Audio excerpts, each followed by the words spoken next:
안녕하세요. 저는 30대 중반 남자입니다. 모르는 것이 약이다 라는 옛말이 있지요. 그런데 정말 모르는 것이 약이 맞는 건지에 대해 이번에 저는 새롭게 알게 되었습니다. 저는 제가 겪은 이 기막힌 상황을 여러분들에게 말하며 하소연도 하고 싶고 위로도 받고 싶어서 이렇게 어색하게 글을 써내려가 봅니다. 혹시 조금 서툴더라도 너그럽게 봐주시길 부탁드립니다. 여러분들은 모르는 것이 약이라고 생각하시나요? 처음엔 저도 알아서 좋을 일이 아니라면 모르는 것이 약이라고 생각하는 사람이었습니다. 그런데 이번 일을 계기로 좋든 나쁘든 모두 알아야 한다는 입장으로 바뀌게 된 것 같습니다. 제게는 3년간 결혼을 전제로 만나온 여자친구가 있습니다.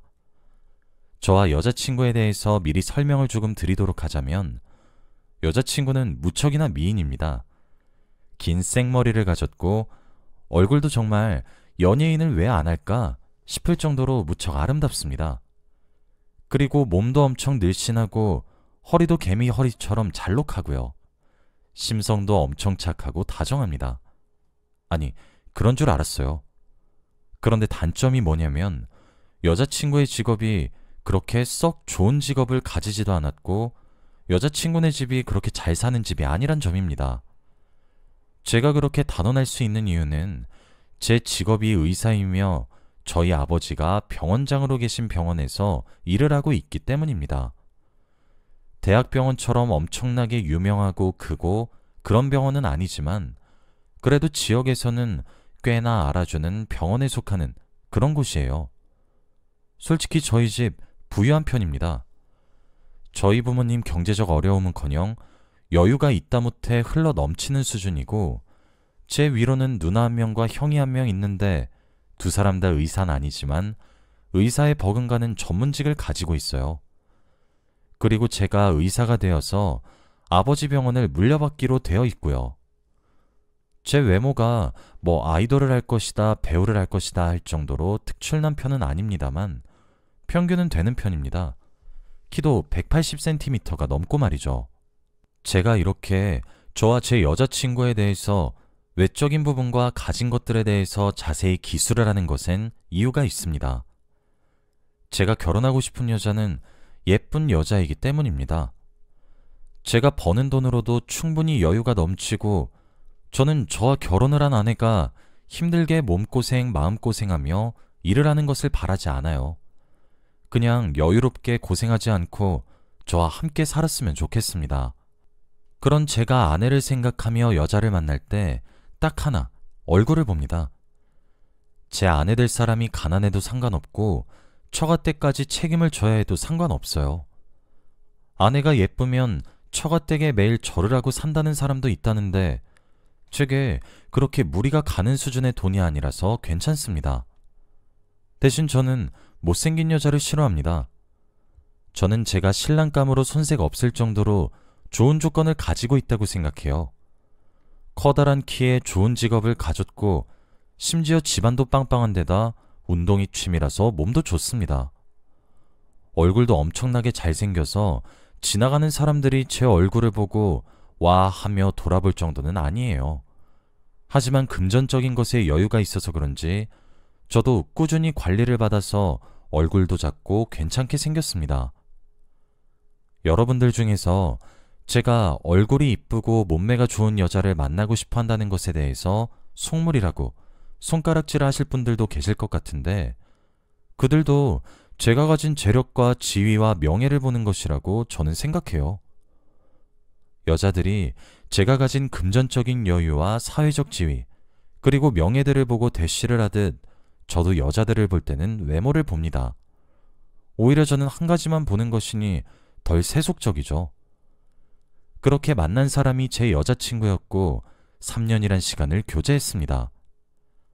카페에 앉아있던 제게 여자친구는 번호를 줄 수 있겠냐고 했고 저도 그런 여자친구가 마음에 들어서 냉큼 번호를 주었어요. 그렇게 3개월이란 시간 동안 서로 연락을 주고받았고 전화를 하기도 했으며 데이트도 했었죠. 알콩달콩 마음을 조금씩 키워나가다가 교제를 시작하게 되었고 그게 3년이란 시간이 흐르면서 자연스럽게 미래에 대한 이야기도 오가기 시작했습니다. 당연히 여자친구의 집안에서 저희 집처럼 여유가 있지 않다는 것도 충분히 알고 있었고, 제 여자친구 직업도 저에 비해서는 소득이 적은 직업이고, 심지어 여자친구가 정직원으로 일을 하고 있는 것이 아니라 계약직 사원으로 매년 연장만 하고 있다는 사실도 알고 있었기 때문에 모은 돈도 많이 없었어요. 그런 부분이 저희 부모님의 마음과 눈에 차진 않는 듯 했지만, 제가 여자친구의 심성이 정말 곱다며 그렇게 설득을 시켰고, 거의 저희 집안에서 100% 결혼 준비를 시작했어요. 그렇게 저는 행복한 결혼 생활을 꿈꿨습니다. 예쁘고 사랑스러운 내 여자와 함께 아이도 낳고 알콩달콩 사는 그런 순간을 말이에요. 저는 성형을 싫어합니다. 아니, 혐오한다고 봐도 될 정도예요. 저도 제 얼굴에 손을 안 댄 것도 맞고요. 어느 날이었습니다. 저는 SNS 계정만 있고 여자친구는 활발하게 SNS를 합니다. 여자친구는 아직 20대라 그런지 SNS를 무척이나 좋아하거든요. 그런데 SNS에 저와 함께하는 결혼 준비를 하나씩 올리면서 자랑을 했나 보더라고요. 저희가 어느 아파트에서 신혼생활을 시작할지, 저희 부모님이 여자친구에게 무슨 반지를 사주었는지 뭐 그런 것들을 하나씩 말이에요. 그런데도 그런 귀여운 허세도 제겐 사랑스럽게 느껴졌었어요. 그런데 어느 날 모르는 사람이 제 SNS에 들어와 메시지를 남겼더라고요. 그 사람이 남긴 메시지를 보는 순간 저는 정말 충격에 빠졌습니다. 본인이 제 여자친구가 전에 만난 연인이라고 소개한 그 남자는 제게 여러 장의 사진과 긴 장문의 메시지를 남겨놓았더군요. 여러 장의 사진은 한 사람의 여러 모습을 담고 있었고 처음 보는 사람이었습니다. 그런데 장문의 메시지를 읽고 나니 그 사람이 제 아내가 될 여자친구란 사실을 알게 되었어요. 사진 속의 인물이 제 여자친구라고 주장하는 그 사람의 글이 믿겨지지 않았습니다. 왜냐하면 제 여자친구와 완전 다르게 생겼더라고요. 지금 제 여자친구보다 한참은 더 통통해 보이는 몸집을 가졌고, 달걀형인 제 여자친구의 얼굴형과 달리 사각형이라고 볼 정도로 사각턱이 두드러진 얼굴형에 코는 들창코였고 턱은 이중턱이었으며, 눈은 이런 말 해도 될지 모르겠지만 진짜 단추구멍처럼 콕콕 뚫려 있더군요.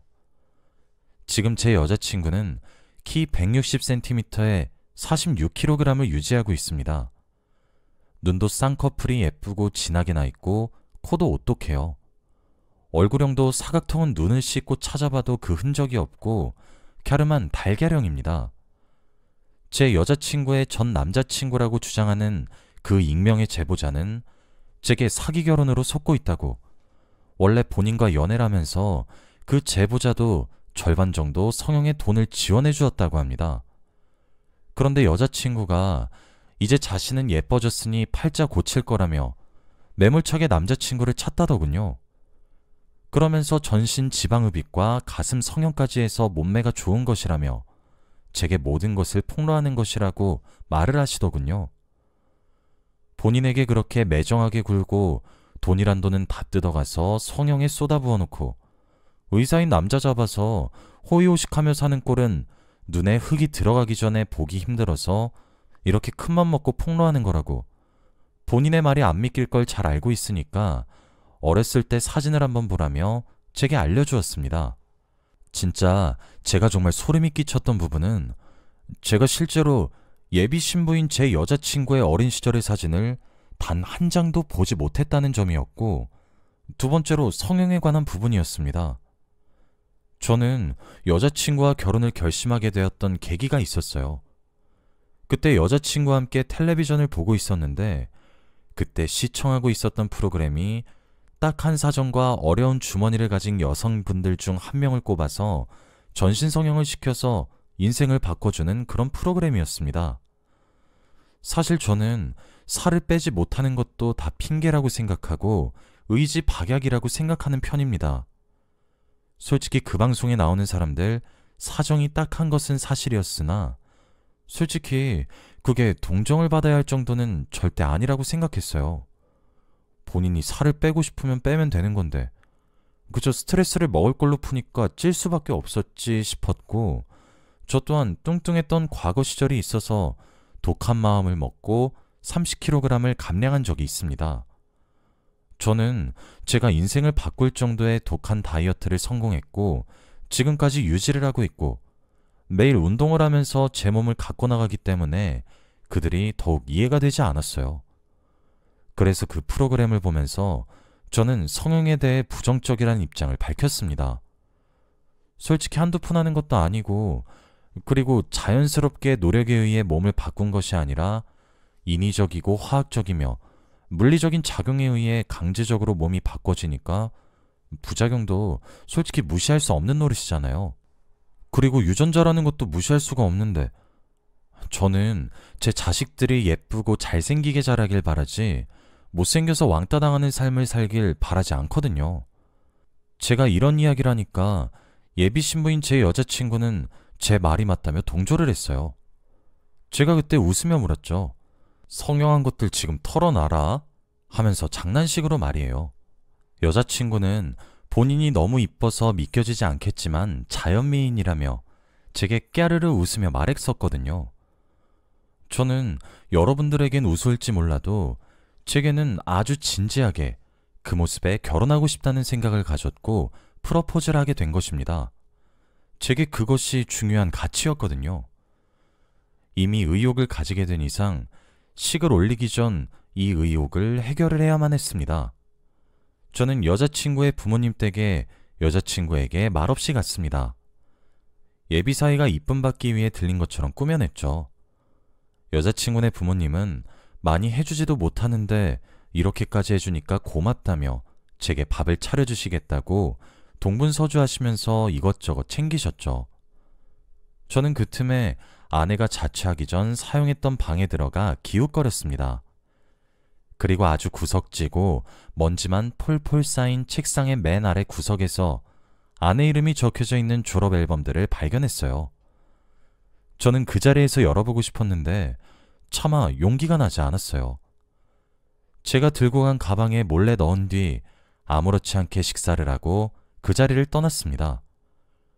집으로 돌아왔고 저는 앨범을 열어보았습니다. 그런데 이럴 수가. 제게 제보한 그 사람의 말이 사실이었습니다. 졸업사진에 제 여자친구의 이름을 명찰로 쓰고 있는 사람은 제가 제보로 받은 여러 사진에 나온 그 사람이 분명했어요. 저는 여자친구는 제가 혼자 살고 있던 집으로 와달라고 연락했습니다. 한 걸음에 달려왔더군요. 저를 보자마자 자신을 위해서 부모님께 찾아뵈었다는 이야기 들었다고, 절 만나서 너무 행복하다고 방방 뛰는 여자친구의 얼굴을 보니까 너무 소름이 끼치더라고요. 평소처럼 우쭈쭈하지도 않고 냉정하게 바라보니 여자친구도 이내 진정하더니 무슨 일 있냐며 의아하게 물어보기 시작하더군요. 저는 여자친구에게 말없이 제가 여자친구네 부모님 댁에서 가져온 졸업 앨범들을 내밀었습니다. 여자친구는 순식간에 안색이 새하얗게 변하면서 기겁하더군요. 흔들리는 동공으로 졸업 앨범들과 제 얼굴을 번갈아 보면서 말을 잇지 못했습니다. 저는 제 SNS로 온 글도 함께 보여줬습니다. 여자친구의 얼굴색은 하얗게 또 파랗게 질려갔어요. 천만의 만만의 경우로 아닐 거라고, 그래도 희박한 확률의 모든 것을 걸고 있었는데 여자친구의 얼굴색을 보아하니 그렇지도 않겠구나 싶더라고요. 그리고 그 모든 것을 깨닫고 나니 그제서야 저도 화가 치밀어 올랐어요. 솔직히 저 여자친구가 쌍꺼풀 수술만 했다던가 뭐 그런 정도의 수술만 했으면 결혼 진행했습니다. 제가 아무리 아내 될 사람 얼굴을 제일 많이 본다고 하더라도 3년이란 시간 동안 함께한 정이 있고 그동안 제가 여자친구의 성품과 인품도 볼 만큼 봤다고 생각했으니까요. 그런데 그렇게 간단한 수술만 받은 것도 아니더라고요. 제게 울면서 줄줄줄 읊는데 와, 진짜 어떻게 버텼을까 싶은 생각이 절로 들 정도로 온갖 성형수술을 본인에게 했더라고요. 얼굴만 해도 쌍꺼풀 수술도 그냥 한 것도 아니고 앞트임, 뒤트임, 밑트임, 위트임, 무슨 동서남북 방향으로 눈알을 쭉쭉 찢은 걸로도 모자라서 들창코인 코가 너무 싫어서 코 수술도 2번이나 했고 목숨이 왔다 갔다 할 수도 있다는 양악 수술까지 하고 안면 윤곽까지 했더라고요. 그렇게 하고 나니까 사각턱이 도드라지고 넙대대하던 얼굴이 반쪽이 되더랍니다. 그 이후에는 아무리 운동을 하고 열심히 살아도 살이 빠지지 않아 전신에 지방흡입을 했더군요. 지금 여자친구는 저와 운동을 매일 함께하고 있어요. 그래서 저는 당연히 살을 빼도 저처럼 여자친구가 매우 건강한 방법으로 살을 뺐을 거라고 생각했는데 그것도 아니더라고요. 제 여자친구 어리는 가냘픈데 글래머러스한 몸매를 가지고 있습니다.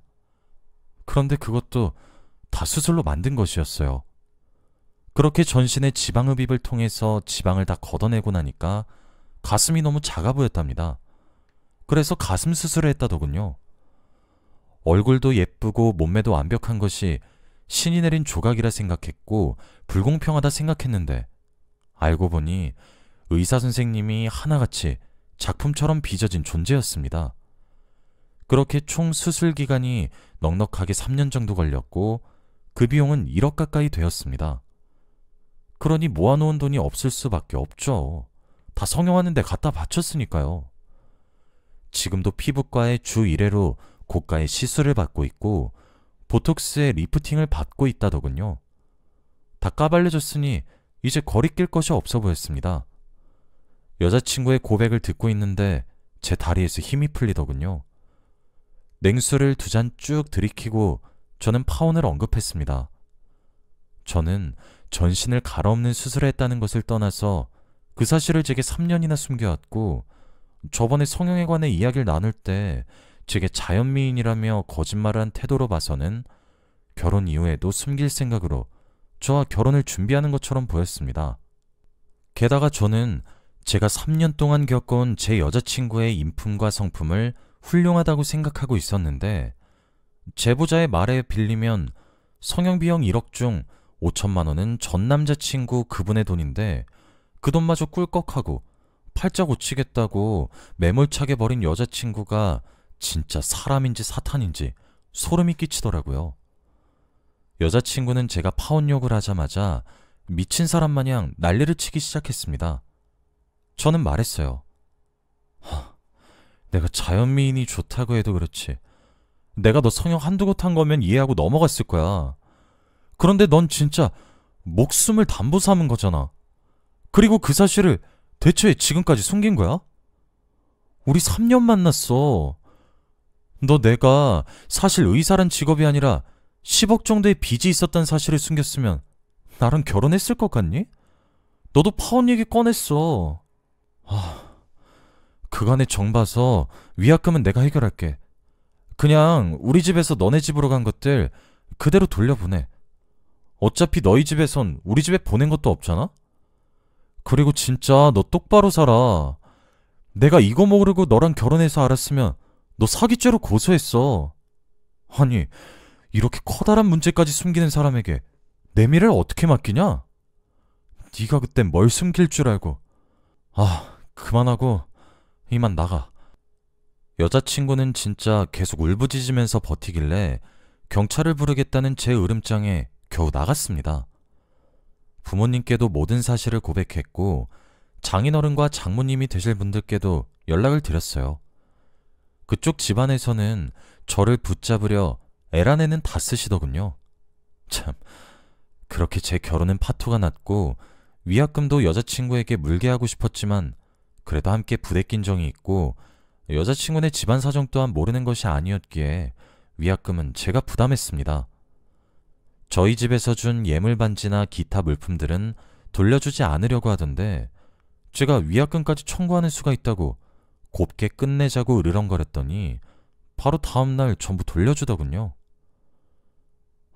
저는 결혼이 그리 급한 나이도 아니니까 천천히 하려고 합니다. 지금도 그렇게 죄의식 없었던 여자와 결혼을 할 뻔했다는 사실이 너무 소름 끼치고 화가 납니다. 당분간 여자는 만나지도 못할 것 같아요. 그래서 저는 일에 집중하며 살다가 제 인연은 다시 찾아보려고요. 참고로 제 결혼이 불구덩이가 될 뻔했던 그분께는 제가 따로 연락을 드려서 감사 인사를 전했고 소정의 사례금을 보내드렸습니다. 여기까지가 제 이야기입니다. 정말 사람 조심하라는 말이 이렇게 맞다 싶은 경우였어요. 저는 이번 경험을 통해서 모르는 것이 약이란 말은 틀렸다고 생각해요. 약이든 똥이든 당사자가 결정해야 하는 일이니 일단 모르는 것이 있으면 안 된다는 생각을 하는 것으로 바뀌게 되었습니다. 여러분들은 저와 같은 경우를 겪지 마시고 항상 모든 것을 확인하시는 삶을 살길 바래요. 저의 긴 이야기 들어주셔서 감사합니다. 행복하세요.